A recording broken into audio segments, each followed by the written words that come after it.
The clash of steel rings through the mist as two shadowy figures circle each other on a blood-stained battlefield. One warrior's blade flashes faster than the eye can follow, a single, lethal motion, and his opponent crumples without a sound. This is the deadly precision of the samurai, warriors whose secrets have baffled historians for centuries. Behind their legendary swordsmanship lies a hidden world of mystery, forbidden knowledge, and techniques so advanced they defy modern understanding. Today, we're pulling back the curtain on 25 astonishing samurai secrets that will change everything you thought you knew about these warriors. From female samurai who defied ancient taboos to cursed blades that drove men to madness, from battlefield illusions that tricked entire armies to poison weapons hidden in plain sight, these aren't just stories. They're pieces of a puzzle that reveal how the samurai didn't just fight wars, they shaped the soul of Japan itself. And here's the truth most history books won't tell you. Many of their most powerful techniques were so closely guarded that they vanished without a trace until now. Stay with us because what you're about to discover goes far beyond sword fights and honor codes. We're uncovering the real samurai, the masters of war, psychology, and secrets that still leave experts speechless today. Now let's step into the shadows of the Muromachi period, where the art of killing in a single breath was perfected. This is Iaijutsu, the samurai's deadliest sword technique, a strike so fast it blurred the line between movement and murder. Picture this: a samurai's hand rests calmly on his sheathed blade. In less time than it takes to blink, the sword flashes free, cuts through flesh, and returns to its scabbard before the victim even realizes they've been struck. What makes this possible isn't magic, it's physics. The curvature of the katana, combined with a precise wrist flick, creates a slicing motion that multiplies the force exponentially. Historians have calculated that a master's draw could reach speeds of over 60 miles per hour, turning the blade into a lethal blur. But here's what's truly astonishing: this wasn't just about speed. Iaijutsu masters spent years refining their posture, ensuring every muscle from the toes to the fingertips worked in perfect harmony. Modern martial artists attempting to replicate these moves often find their strikes are either too slow or lack the clean, decisive finish, because Iaijutsu wasn't just combat. It was a lethal ballet choreographed down to the angle of the thumb on the sword's handle. And the most chilling part, some dojos still teach this exact method today, preserving techniques that were once used to decide life or death in the space of a heartbeat. But the true mastery of Iaijutsu wasn't just in the blade, it was in the mind. Imagine standing across from a samurai who hasn't even touched his sword yet, but every muscle in his body radiates lethal precision. That's where the real battle began. Before steel ever left the scabbard, Iaijutsu masters played a ruthless game of psychological domination. Their entire stance, from the way their feet barely grazed the ground to the controlled stillness of their shoulders, was a silent declaration: one wrong move and you die. Historical accounts describe duels where fights ended without a single strike. In one famous confrontation, two rival swordsmen stood motionless for hours under the scorching sun, until the weaker fighter's knees buckled from sheer terror. His opponent hadn't even drawn his blade. This was the art of Seiya no Uchai, winning battles within the sword's sheath. Samurai would spend years perfecting their presence, learning to project an aura so intimidating that lesser warriors would surrender or make fatal mistakes. Even the way they gripped the hilt sent messages. A thumb resting too high signaled over-eagerness, while a relaxed hand hinted at total confidence. Modern psychologists studying these encounters note how the samurai exploited primal human instincts. The slight forward lean of the hips triggered our ancient fear of predators lunging. The unblinking stare activated our fight or flight response, and the most terrifying masters. They'd smile because in the world of Iaijutsu, the deadliest weapon wasn't the sword. It was the certainty that you'd already lost before the fight began. Now, let's turn to a secret history that was nearly lost to time: the fearless women who shattered expectations and wielded blades alongside their male counterparts. While the samurai are often pictured as stern-faced men, hidden in the shadows of feudal Japan were the Onna-Bugeisha, warrior women who mastered the art of war. These women weren't just exceptions, they were a calculated part of battlefield strategy. Their weapon of choice, the naginata, a deadly polearm with a curved blade, perfect for keeping opponents at a distance while striking with lethal precision. Unlike the katana, which required close combat, the naginata allowed these women to defend homes and castles with devastating efficiency, especially against mounted attackers. But their skill came at a cost. In a society that prized female obedience, the Onna-Bugeisha defied every norm. They trained in secret, wore armor fitted for their bodies, and fought with the same ferocity as any male samurai. Some, like the legendary Gomen, became feared commanders, leading troops into battle and earning places in war chronicles, only to later be dismissed as mere legends. Historians now believe that many of their stories were deliberately erased, their contributions downplayed to uphold rigid gender roles. Even their weapons were later rebranded as women's self-defense tools, stripping away their martial legacy. Yet fragments of their truth remain. Family scrolls, once hidden, reveal portraits of armored women standing beside male warriors. Temple records speak of female fighters who defended villages when no men were left. And perhaps most telling, modern archaeology has uncovered graves of women buried with swords, their bones bearing the same battle scars as male samurai. These women weren't just stories, they were warriors, and their defiance echoes through history, challenging everything we thought we knew about the samurai code. But the samurai's power extended far beyond the battlefield, into the very streets where commoners lived in fear. One of the most chilling privileges they held was the right of Kiri-sute Gomen, literally authorization to cut and leave. This wasn't just a rumor or a dark legend, it was actual law. A samurai could legally kill a commoner on the spot for showing what they deemed as disrespect. A misplaced glance, a tone of voice, even stepping out of the way too slowly could be seen as an insult worthy of death. The rules, however, were precise. The samurai had to prove the commoner's behavior violated strict social codes. Witnesses were often required, and the killing had to be immediate, no premeditated attacks. Afterward, the warrior would present the victim's head to authorities to justify their actions. But here's the twisted part. If a samurai failed to follow these steps, they could face punishment themselves.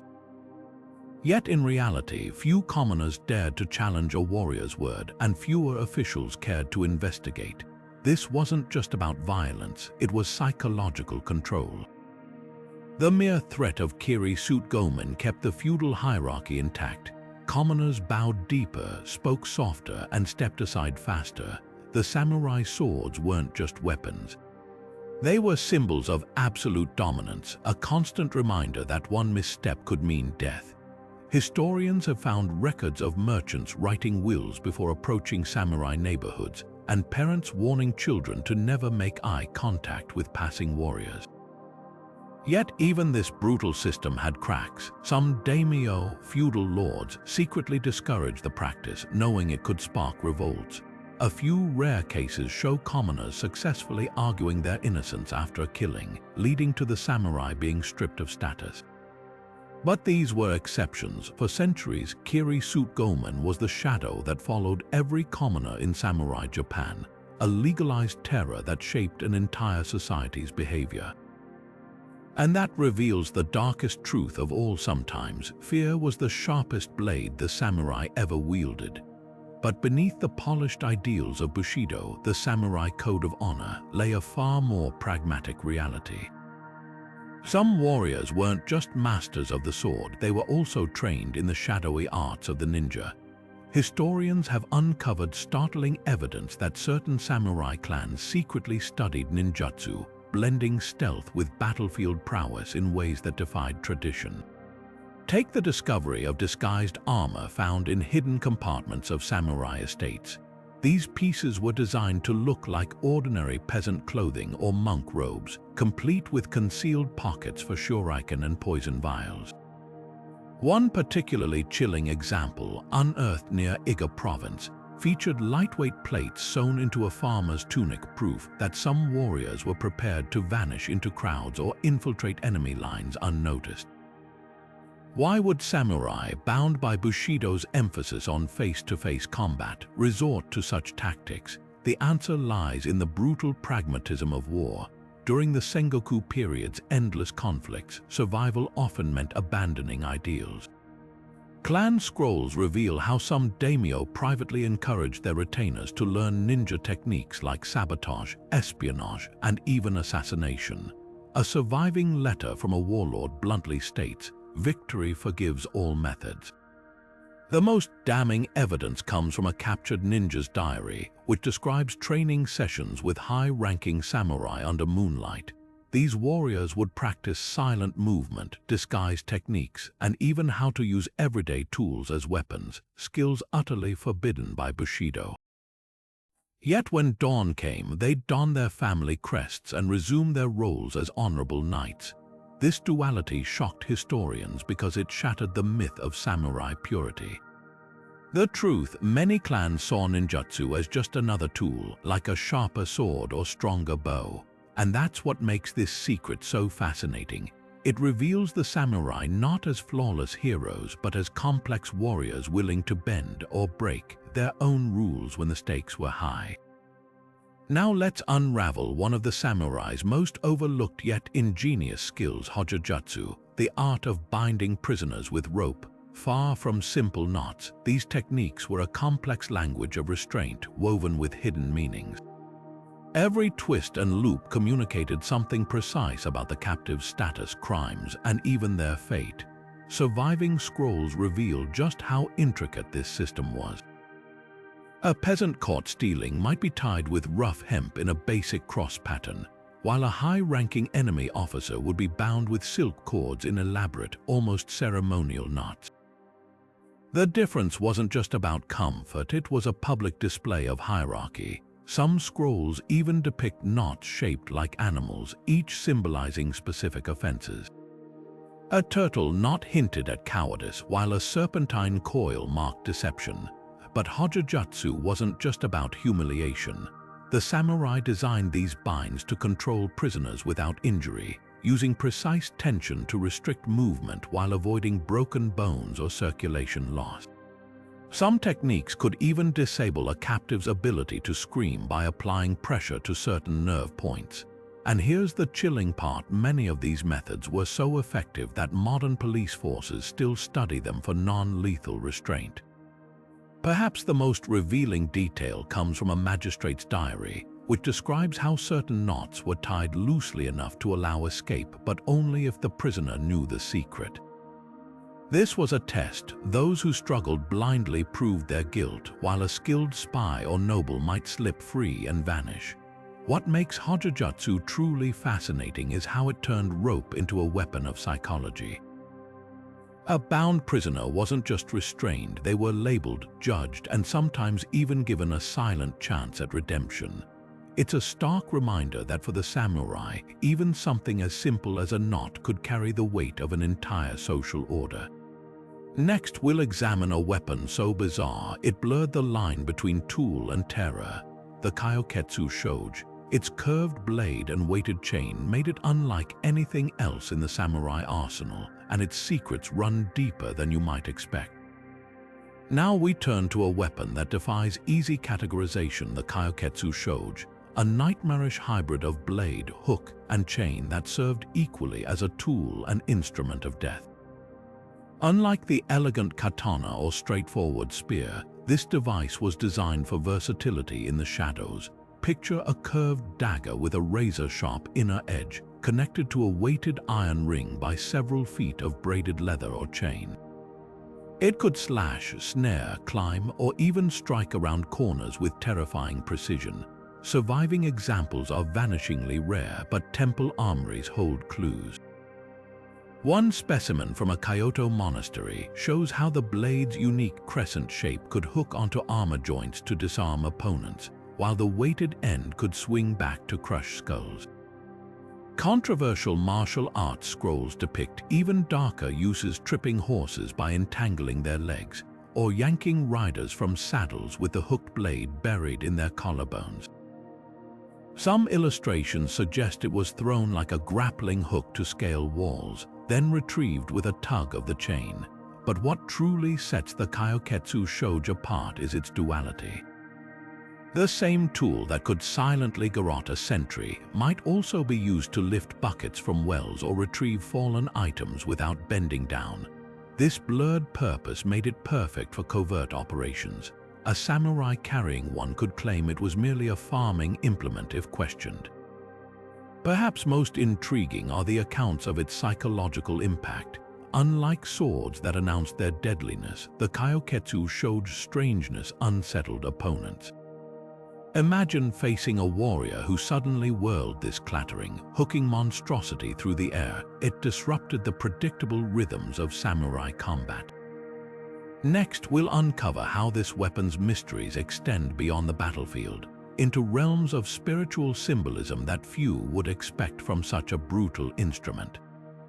But beyond its deadly efficiency, the Kyoketsu-shoge held a deeper, more enigmatic role, one tied to the spiritual beliefs of the samurai who wielded it.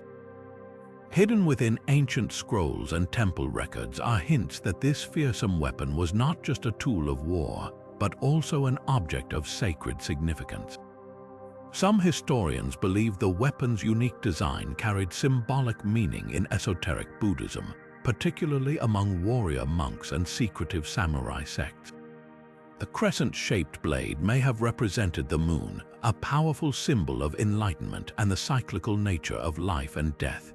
Meanwhile, the chain or cord connecting the blade to the weighted ring could symbolize the unbreakable bond between the physical and spiritual worlds. There are accounts of the Kyoketsu-shoge being used in purification rituals, where its blade was said to cut away negative energies or evil spirits. In certain ceremonies, warriors would swing the weapon in precise patterns, creating a protective barrier believed to ward off malevolent forces. Some scrolls even describe it being placed at temple entrances as a guardian object, its ominous form serving as both a physical and spiritual deterrent. More controversially, a handful of texts suggest that select samurai clans used the weapon in initiation rites. Young warriors would have to demonstrate mastery over its dual nature, balancing its lethal potential with disciplined control before being accepted into higher ranks. This duality mirrored the Buddhist concept of harmonizing opposites, where destruction and protection were two sides of the same truth. Perhaps most intriguing is the theory that the Kyoketsu-shoge's unsettling appearance was intentional, designed to embody the terrifying wrath of Buddhist protector deities. Just as these divine figures used fierce forms to scare away ignorance, the weapon's menacing presence may have been meant to strike fear into both human enemies and supernatural threats alike. As we move forward, prepare to encounter another weapon shrouded in mystery, one that could split helmets with a single, poisoned blow. The kabuto-eri awaits, and its secrets are just as startling. Now we turn our attention to a weapon that combined brute force with deadly subtlety, the kabuto-eri, or helmet splitter. At first glance, this unassuming tool resembled a simple metal bar, but in the hands of a skilled samurai, it became an instrument of terrifying precision. Designed to crush through even the sturdiest helmets, its true danger lay hidden beneath its blunt appearance. Historical combat manuals reveal that certain kabuto-eri variants concealed a sinister secret hollow spikes filled with potent toxins. When driven into an opponent's armor, these spikes would release poisons derived from venomous creatures or toxic plants, ensuring that even a glancing blow could prove fatal hours later. Accounts from the Sengoku period describe warriors collapsing mid-battle without visible wounds, their bodies failing as the poison took hold. What made this weapon especially feared was its deception. Unlike flashy swords or spears, the kabuto-eri appeared harmless until the moment of impact. Samurai would often carry it as a last resort weapon, sometimes disguising it as a ceremonial item or tool to avoid suspicion. Some clans even developed techniques to coat its surface with contact poisons, turning a simple parry into a death sentence. Perhaps most chilling are the rare survivor testimonies detailing its effects. One scroll describes a warrior who blocked a kabuto-eri strike with his armored sleeve, only to succumb days later as his flesh blackened around the puncture marks. Physicians of the era noted that these wounds resisted all known treatments, leading many to believe the weapons were cursed. Yet the kabuto-eri's legacy isn't purely one of horror. Its existence forced armorers to innovate, developing layered helmet designs and toxin-resistant lacquers.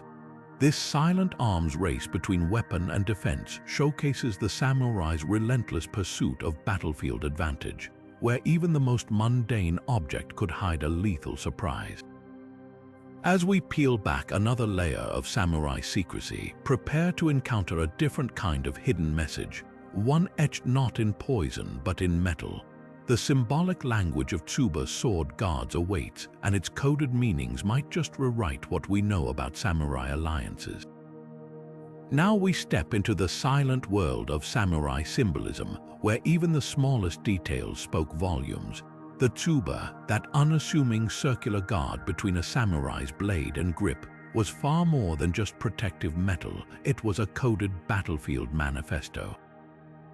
Crafted with meticulous care, these palm-sized masterpieces concealed layers of meaning visible only to those trained in their secret language. Take the cherry blossom motif, for instance. To the untrained eye, it might seem like simple decoration, but rival clans recognized it as the mark of the Tokugawa loyalists. Warriors bearing this design signaled their allegiance without uttering a word, turning every drawn sword into a political statement.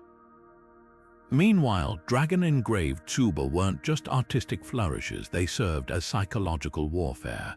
Opponents facing these mythical beasts knew they confronted a fighter specializing in unpredictable, swirling attack patterns reminiscent of a serpent's coils. Archaeologists have catalogued over 200 distinct tsuba symbols, each with precise meanings. The humble chrysanthemum indicated a warrior trained in defensive postures, its layered petals mirroring their ability to deflect strikes. More ominous designs like the skull motif weren't mere intimidation, they identified bearers of the dreaded jujutsu grappling techniques, men who preferred closing distance to deliver bone-shattering throws. Even the metal itself carried messages. Iron tsuba denoted frontline fighters, while elaborate bronze designs marked high-ranking tacticians who directed battles from horseback. Perhaps most fascinating are the Lee guards, tsuba deliberately crafted with misleading symbols. Ninja hunting samurai sometimes carried guards showing peaceful landscapes, luring their targets into underestimating them until it was too late. Other designs incorporated hidden compartments for poison or lockpicking tools, blurring the line between art and arsenal. This visual language reached its peak during the Edo period, when dueling etiquette required warriors to announce their style through tsuba imagery before crossing blades. A warrior revealing a wave pattern committed himself to fluid, adaptive techniques, while one displaying mountain motifs signaled an immovable defense.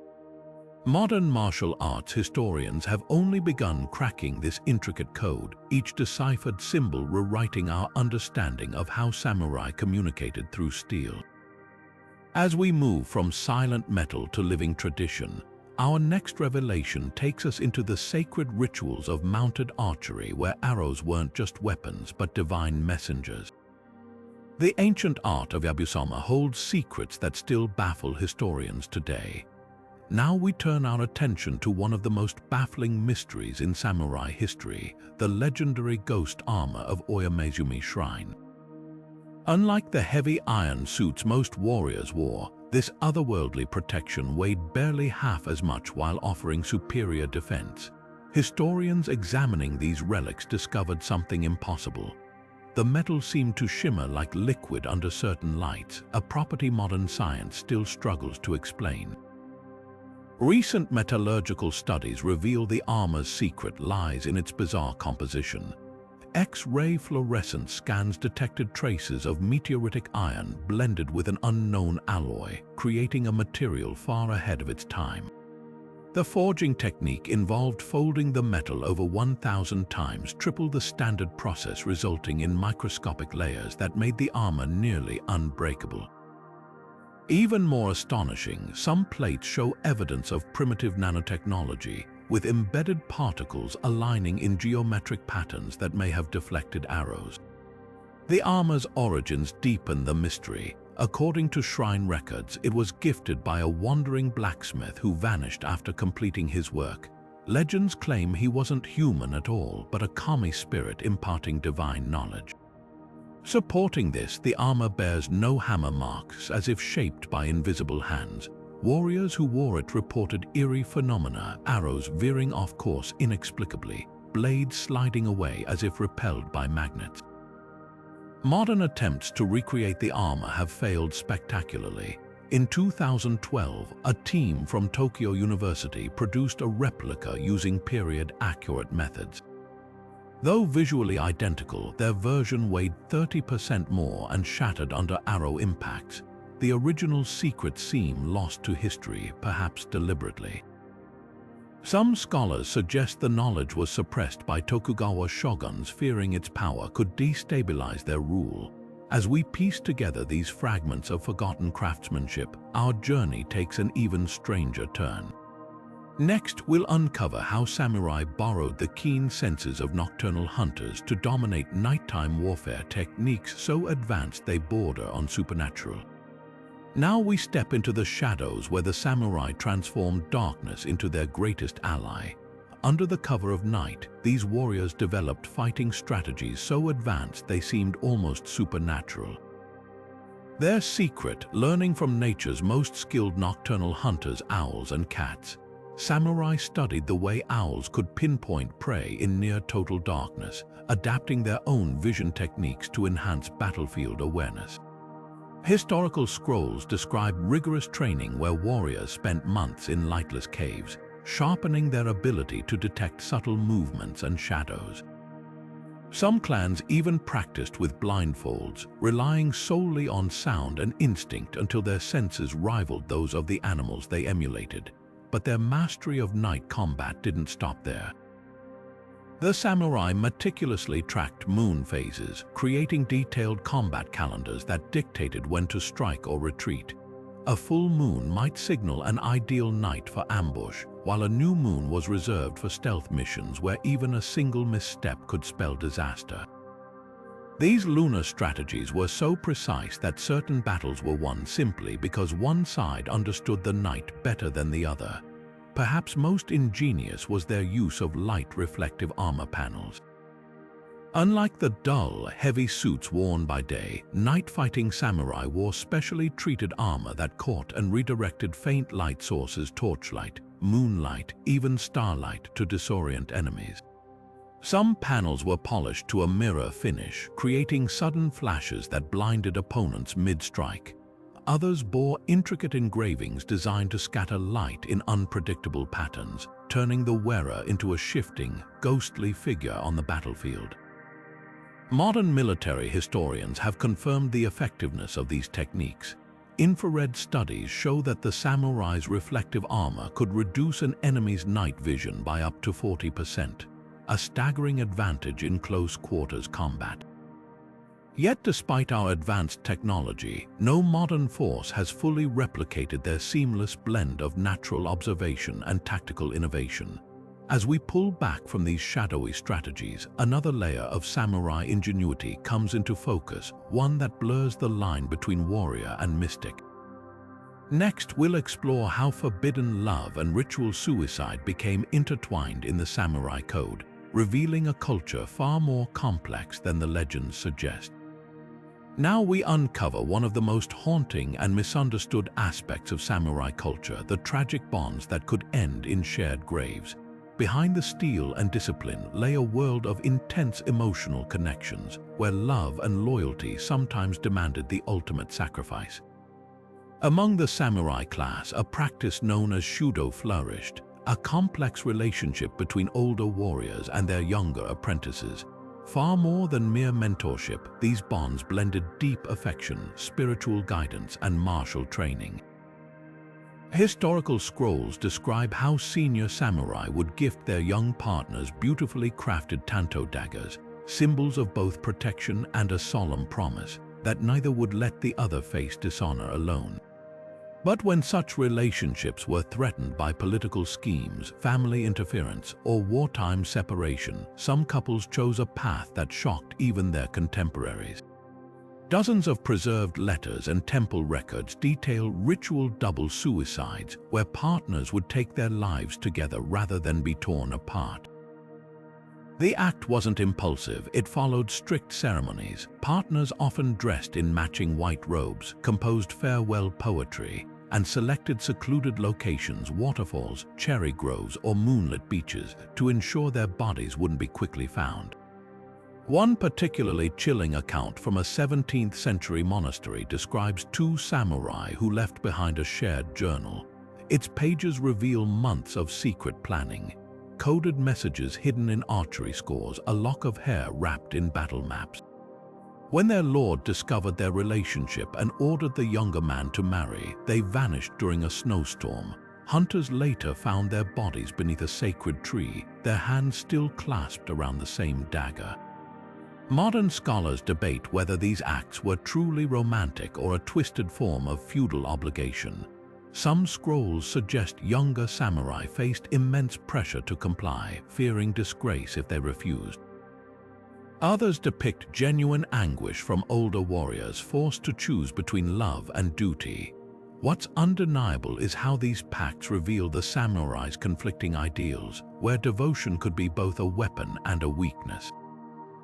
As we piece together these fractured love stories, another enigma emerges from the shadows, one carved into the very faces of the warriors themselves. Next, we'll examine how the terrifying mask samurai wore in battle did more than frighten enemies. They transformed men into something beyond human. But beyond the silent tragedies of love and loyalty, the samurai wielded another weapon, one that struck fear before a single blade was drawn. The mempo, those grotesque facial armors, weren't just metal masks, they were masterpieces of psychological warfare. Crafted to twist human features into nightmarish visages, these masks exaggerated snarling mouths, bulging veins, and even demonic horns. Historians analyzing battlefield accounts found enemies often froze in terror at the sight, believing they faced actual monsters rather than men. The horror didn't stop at appearances. Inside those hollow iron faces lay a chilling secret acoustic chambers engineered to warp a warrior's voice.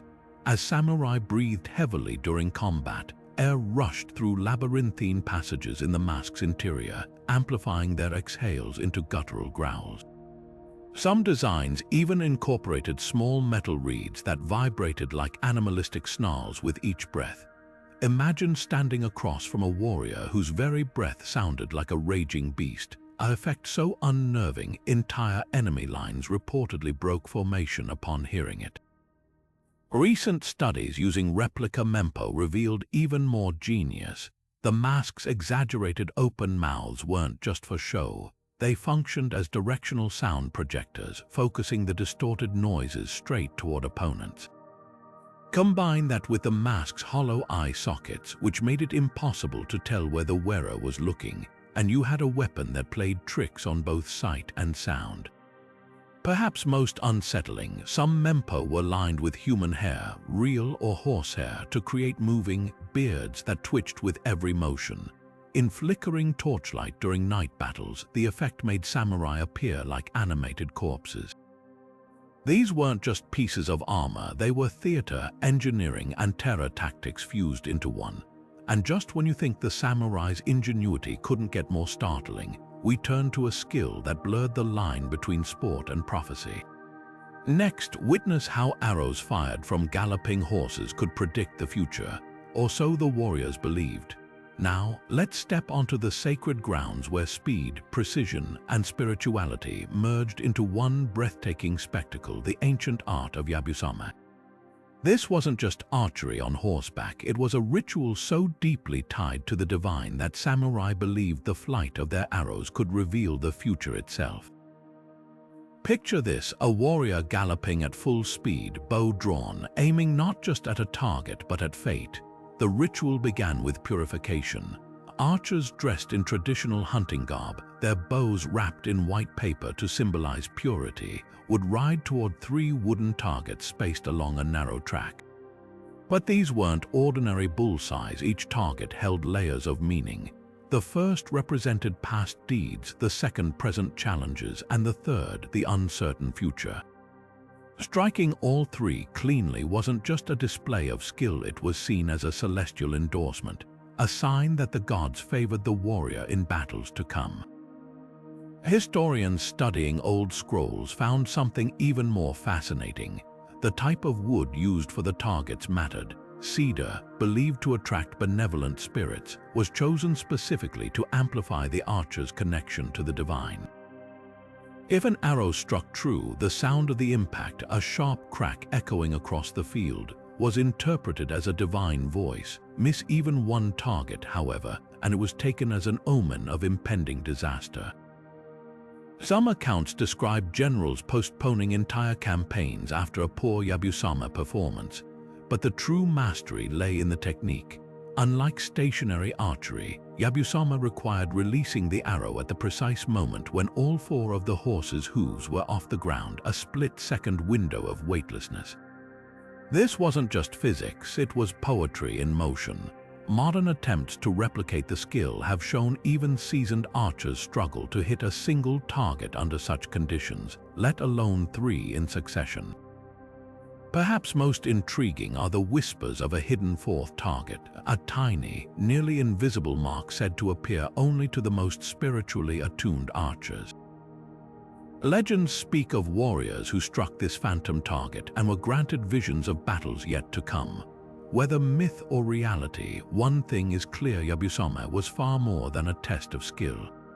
It was a dialogue with destiny, written in the flight of an arrow. And as we peel back another layer of the samurai's enigmatic world, we uncover a weapon so cunning, it hid its deadliest secrets in plain sight. Next, the hollow blades of the koga swords that carried more than just steel. But hidden beneath the gleaming surface of samurai steel lay a deception so clever, it turned even the simplest sword into a silent killer. The Koga clan, masters of unconventional warfare, crafted blades with a deadly secret, hollow interiors designed to deliver poison with every strike. Forensic analysis of surviving koga swords reveals tiny channels running through the blades, some no wider than a strand of hair. These weren't flaws in the metalwork, they were deliberate reservoirs. Historical accounts describe warriors filling these hidden compartments with toxins extracted from pufferfish or deadly nightshade.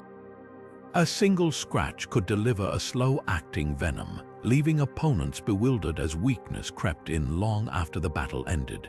One preserved blade in Kyoto's National Museum tells a chilling story. X-rays exposed a complex internal network, including a thumb-activated release mechanism near the hilt. When tilted at a precise angle, the weapon would drip poison onto its own edge, turning a defensive parry into a fatal move. Even more unsettling, the compartment's design prevented leakage until triggered, meaning the wielder could carry it safely for months. But why go to such lengths? Scrolls from the Edo period hint at the answer. The Koga operated as mercenaries, often outnumbered in conflicts where honor took a backseat to survival. Their modified swords became equalizers, tools that could incapacitate armored foes without needing brute force to penetrate defenses. A poisoned blade didn't just kill, it spread terror, as victims took hours or even days to succumb, leaving enemies guessing which strike had doomed them. Modern metallurgists confirm the sophistication of these designs. The hollow channels were forged using a lost wax technique so precise, it required folding the steel around ceramic molds that vaporized during heating. This left perfectly smooth tunnels invisible to the naked eye. Even today, recreating such features without modern tools remains a challenge, yet the most haunting detail emerges from combat records. Several accounts describe warriors collapsing mid-duel with no visible mortal wounds, their last confused words often mentioning a faint metallic taste. Now we know why. The Koga didn't just fight their enemies, they outthought them, turning the samurai's most sacred instrument into something far more sinister. And as we pull back another veil of secrecy, we find armor that defied the laws of nature itself. Next, the ghostly lightness of Oyamezumi's legendary plate's protection so advanced, it seemed woven from shadows. Now, let's step into the realm where battle met the divine, the secret world of the Kyuji in hand seals. These 9 mystical gestures were more than just movements. They were whispered to summon supernatural strength, speed, and even invisibility. Passed down through generations of warrior monks and elite samurai, the Kyuji in rituals blurred the line between combat and spirituality. The origins of these seals stretch back to esoteric Buddhism, where monks used them to channel cosmic energy. But when samurai adopted them, the gestures transformed into something far more practical. Before charging into battle, warriors would discreetly form these symbols with their fingers, each one a silent prayer for protection or a curse upon their enemies. The Rin seal, for example, was said to harden the body against blades, while the Zai seal could sharpen instincts to near precognitive levels. Surviving scrolls from the Edo period depict samurai practicing these seals in hidden corners of dojos, often at dawn when the veil between worlds was thinnest.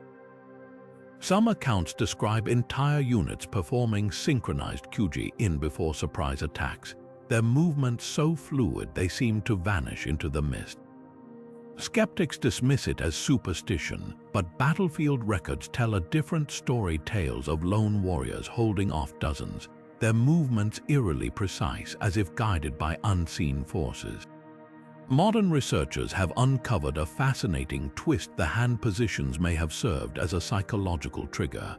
By focusing on each precise gesture, samurai could enter a state of hyper-awareness, similar to today's elite athletes using ritualized routines. The Pyo seal, with its interlocked fingers, may have regulated breathing to steady the hands for lethal archery shots. Even the timing mattered. Some seals were performed in sets of 9, a number sacred in both Buddhism and Shinto. But the most chilling evidence comes from enemy diaries. Multiple accounts describe samurai chanting under their breath while forming these seals, their eyes glazing over as if possessed. In one notorious siege, defenders reported seeing warriors scale walls with impossible agility after tracing symbols in the air, only to find no ropes or ladders afterward. Whether divine intervention or masterful mind control, the Kyuji-in's power lay in its mystery. And as we unravel these secrets, another shadow emerges, one where warriors didn't just train in daylight dojos, but in hidden underground networks. Next, the labyrinth of secret tunnels where forbidden techniques were passed down in whispers. Beneath the surface of ancient Japan lies a secret even more startling than the Kyuji-in seals. Vast underground dojos where samurai mastered forbidden arts away from prying eyes. These hidden chambers weren't just crude tunnels but meticulously designed training grounds, complete with ventilation shafts, concealed entrances, and even echo-proofed walls to muffle the sounds of practice.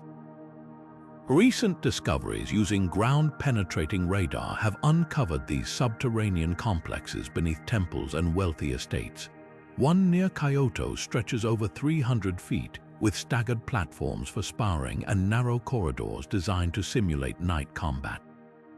Archaeologists found charcoal residue suggesting warriors trained by torchlight, their movements timed to flickering shadows, a brutal way to sharpen reflexes. What made these dojos truly dangerous were the techniques taught there. Scrolls recovered from hidden alcoves describe Kage no Jutsu, shadow tactics that violated Bushido's honor code. Samurai learned to exploit blind spots, use poisoned fingernail daggers, and even mimic the breathing patterns of corpses to feign death, the most chilling revelation. Some walls bear deep gouges from weighted chains, evidence of a lost grappling art, meant to disarm and strangle in total darkness. The construction itself was a marvel. Builders used a mortar mixed with crushed seashells to absorb moisture, while bamboo reinforcement kept ceilings from collapsing during earthquakes. But the real genius lay in the escape routes. False floors led to underground rivers, allowing warriors to vanish mid-lesson if authorities raided the dojo. Why go to such extremes? Because these were more than training halls, they were vaults for knowledge too dangerous for daylight. When the shogunate banned certain weapons in the 17th century, underground networks preserved them. A ninja-samurai hybrid style called Kuroi Kiri was perfected here, blending stealth with open combat. Now, as we dust off these buried secrets, another mystery surfaces, one not of hidden places but of cursed blades.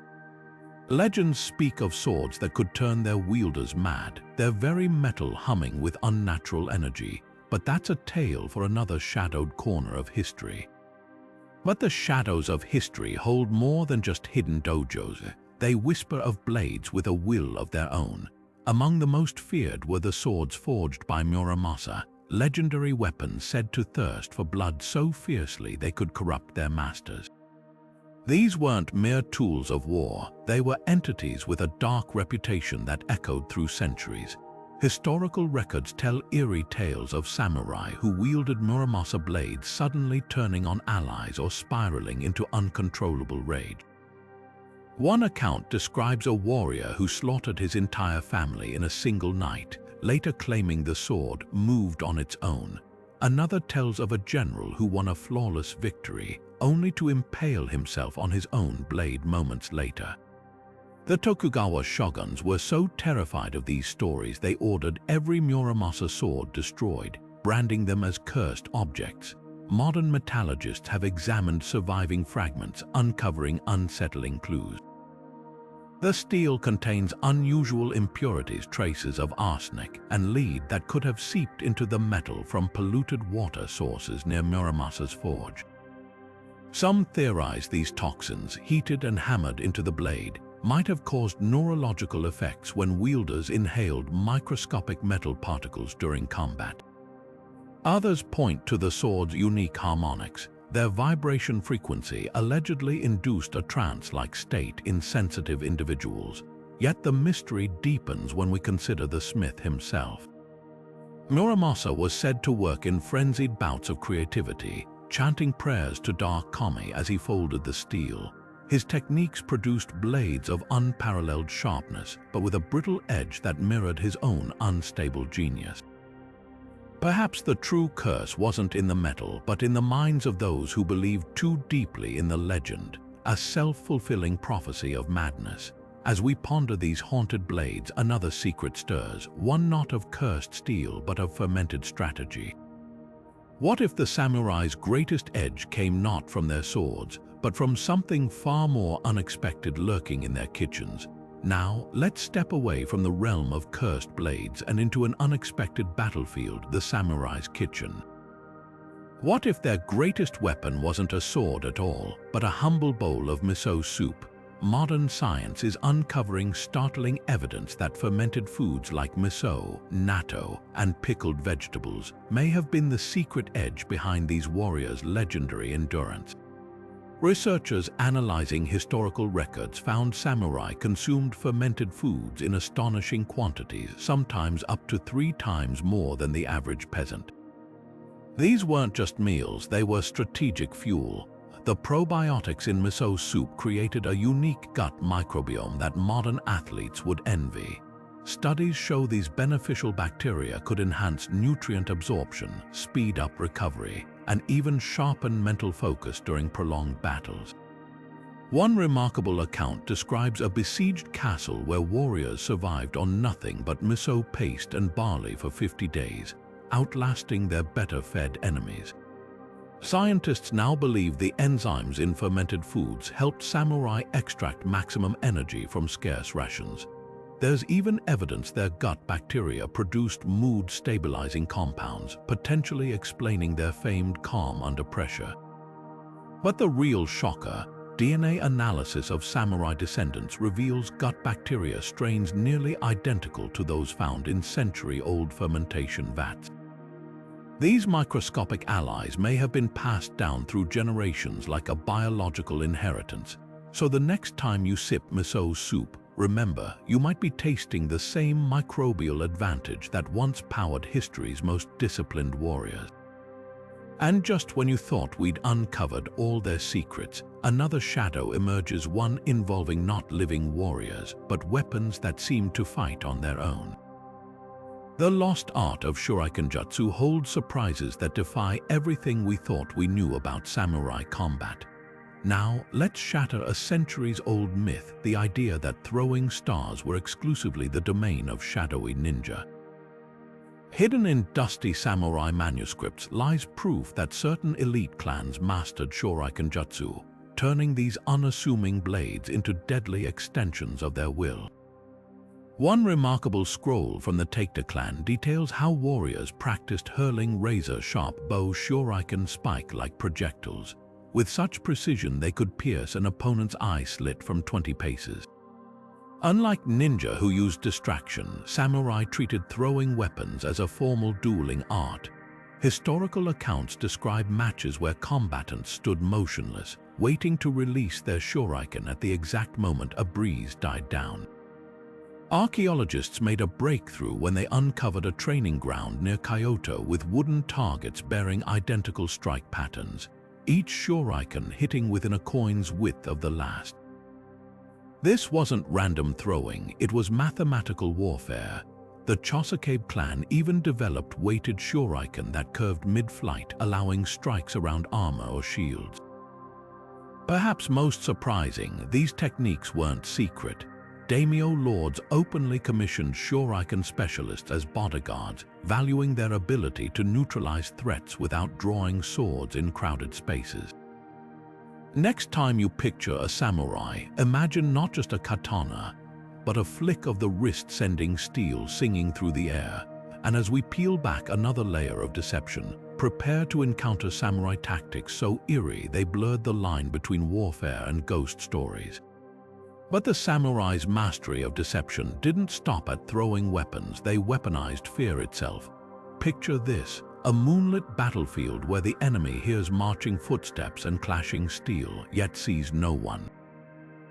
This was the chilling reality of the samurai's ghostly tactics, where sound and illusion became as deadly as any blade. Bamboo played a surprising role in their psychological warfare.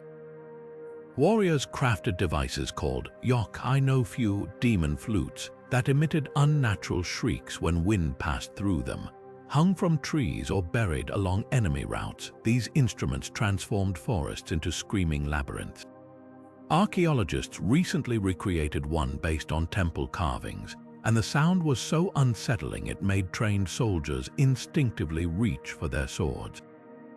But the illusions went deeper. Samurai strapped hollowed gourds to their armor, filling them with pebbles to mimic the sound of distant cavalry. On foggy nights, they'd tie lanterns to wandering livestock, creating the illusion of floating torches moving in formation.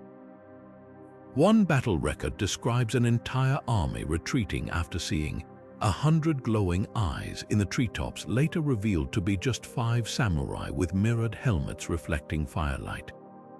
The most brilliant trick, the Phantom Archer's technique. By soaking arrows in resin and lighting only the tips, warriors could fire volleys that left trails of light mid-air. To enemies, it appeared as if arrows materialized from darkness, sometimes prompting them to flee before a single real attack began.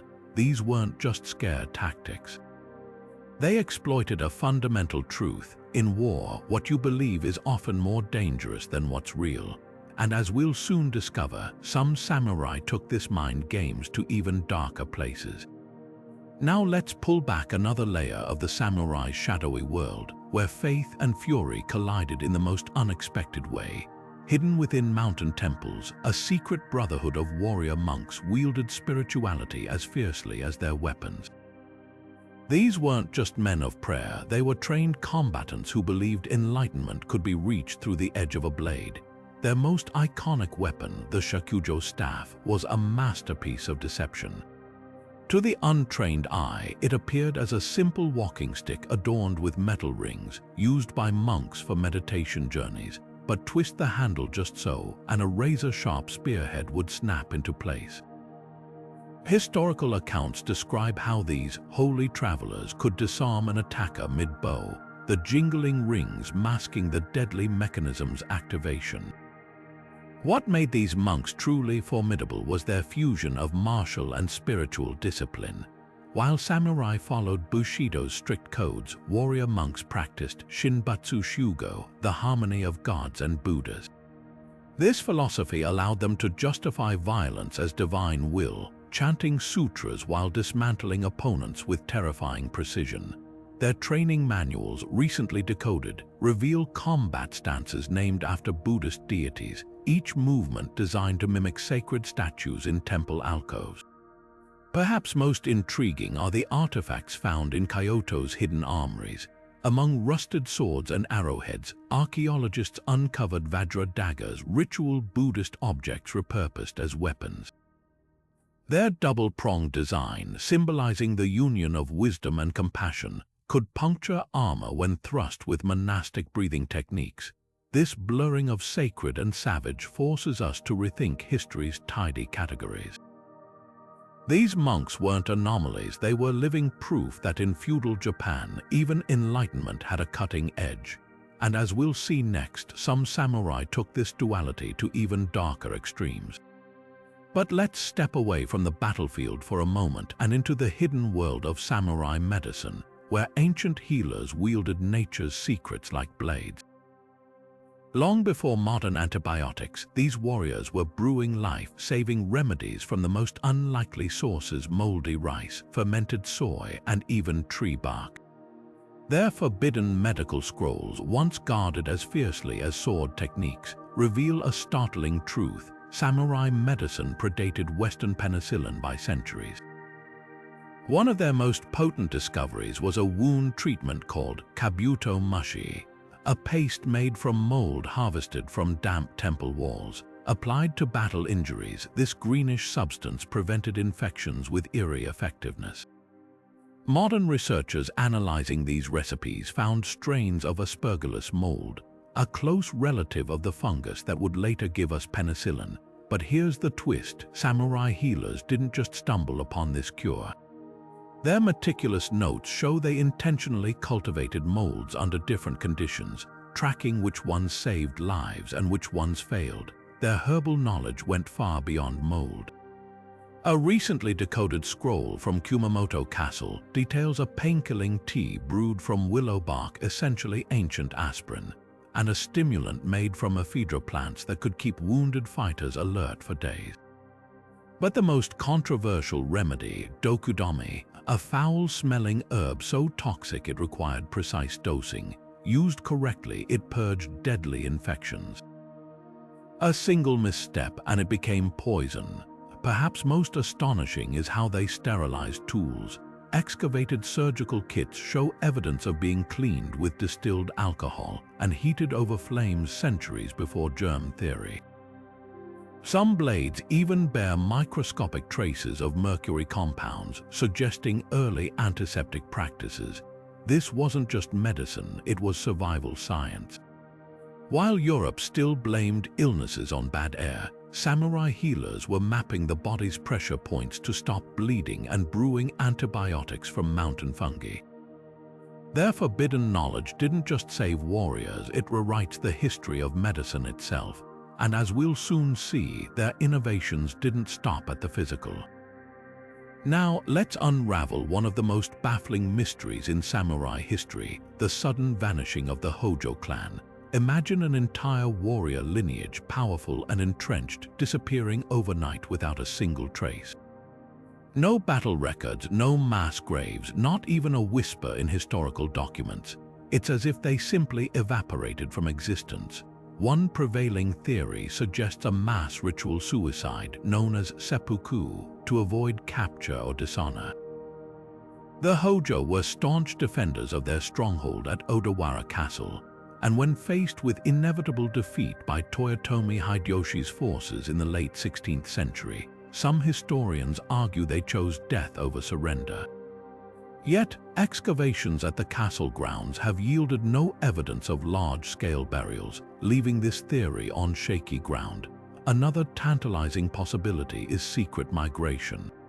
Scrolls from Portuguese traders mention a group matching the Hojo's description boarding ships bound for Southeast Asia. Could they have fled to places like Vietnam or the Philippines, blending into local populations?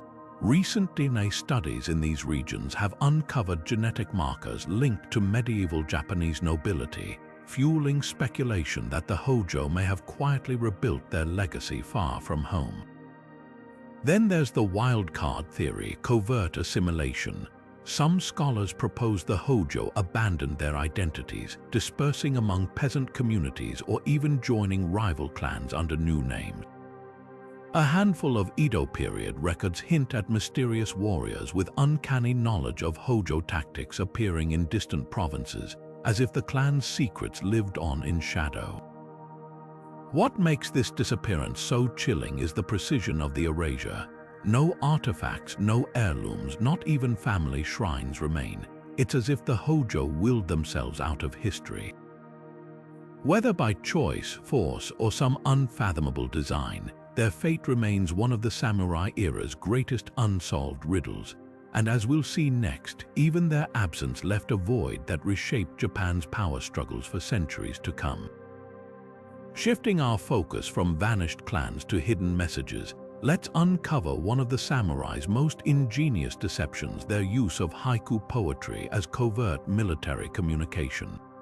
At first glance, these 17-syllable verses celebrated nature or fleeting emotions, but beneath their serene surface lay precise battle strategies, disguised in metaphor and seasonal imagery. Take the famous haiku by the warlord Take to Shinjin. Old pond / a frog jumps in / sound of water. To the untrained eye, it's a simple observation, but historians now believe this was a coded order. The old pond represented a fortified castle, the frog, his light infantry, and the sound of water signaled a nighttime attack using water routes to mask troop movements. Another example comes from the poet samurai Matsuo Basho. His line, "Autumn moonlight / a worm digs silently / into the chestnut," allegedly instructed spies to infiltrate an enemy's food stores. The chestnut was code for granaries, and the worm referred to saboteurs poisoning supplies. Even the mention of autumn moonlight hinted at the optimal timing, harvest season, when storehouses would be fullest. The genius of this system lay in its deniability. If intercepted, the poems appeared harmless, yet every syllable could hold meaning. Cherry blossoms might indicate the number of battalions, while references to wind direction revealed attack angles. Some scholars argue entire campaigns were coordinated through poetry exchanges at tea ceremonies, where enemies were none the wiser. What's truly remarkable is how these verses doubled as psychological warfare. A haiku gifted to a rival before battle, like "winter seclusion / listening to the rain / on a soldier's helmet," could imply impending siege, sowing fear without a single overt threat. The samurai didn't just wield swords, they weaponized words, turning art into a tool of war. And as we'll soon see, their secrets didn't stop at poetry. Some blades themselves held deadly surprises. Now, let's step into the present day, where the legacy of the samurai isn't just confined to history books. It lives on in bloodlines. The final secret reveals that certain modern Japanese families are direct descendants of samurai clans, preserving their ancestors' traditions in secrecy. DNA evidence and meticulously guarded family archives have uncovered these living connections, proving that the spirit of the samurai endures. One remarkable case is the Shimazu family of Kagoshima.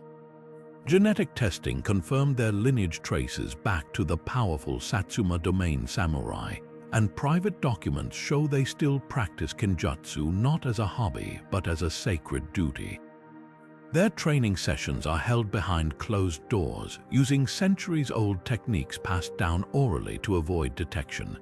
Even their children learn to wield bokken, wooden training swords, as part of their upbringing. Then there's the Mori clan in Yamaguchi. Historians working with genealogists discovered that their family records match feudal-era scrolls detailing the Mori samurai's military strategies. Today, they observe rituals like Shinzen Kekken, a symbolic marriage between a warrior and their sword, once performed before battle. What's astonishing is how these traditions survived Japan's modernization, hidden in plain sight under the guise of cultural festivals or private ceremonies. Perhaps most intriguing are the Taikta descendants in Yamanashi. Recent studies of their mitochondrial DNA link them to the legendary warlord Taikta Shingen. Family elders privately maintain a trove of artifacts, including armor pieces and battle diaries, which they periodically authenticate with historians, but only under strict anonymity. Their existence challenges the assumption that samurai culture faded into history. These families don't just preserve relics, they uphold a mindset. Interviews with younger generations reveal an unspoken code influencing everything from career choices to conflict resolution, blending Bushido principles with modern life. The samurai may have vanished from battlefields, but their descendants walk among us, keeping secrets that defy time. And with that, we close our journey through these 25 astonishing revelations, but the mysteries of the samurai are far from exhausted. As we bring this journey to a close, let's take a moment to reflect on the astonishing truths we've uncovered about the samurai. These weren't just warriors, they were masters of psychology, stealth, and even science, far ahead of their time. From the lightning-fast lethality of Iaijutsu to the forbidden legacy of the Onna-Bugeisha, each secret peels back another layer of myth to reveal a culture more complex than we ever imagined. Think about the chilling privilege of Kiri-sute Gomen, where a single act of disrespect could cost a commoner their life, or the shadowy alliance between samurai and ninja that defied the Bushido code. Consider the mystical power of the Kyuji in hand seals, the cursed blades of Muramasa, and the living descendants who still whisper their ancestors' secrets today. These revelations don't just add to history, they rewrite it. So tell us in the comments which secret left you the most stunned. Was it the samurai's night-fighting tactics, honed to perfection like predators in the dark? Or perhaps the coded battle plans hidden in haiku poetry? Every detail we've shared today challenges the Hollywood stereotype of the samurai, showing us a world where honor, terror, and ingenuity walked hand in hand. As the screen fades to black, picture that lone samurai helmet. Its once gleaming metal now weathered by time, yet still whispering of the untold stories buried beneath centuries of dust. The secrets of these warriors may never fully be unearthed, but one thing is certain: the samurai's legacy is far more extraordinary than we ever dared to dream. Don't forget to like, subscribe, and hit the notification bell so you never miss our deep dives into history's greatest mysteries. Until next time, keep questioning the past, it's always hiding more than it seems.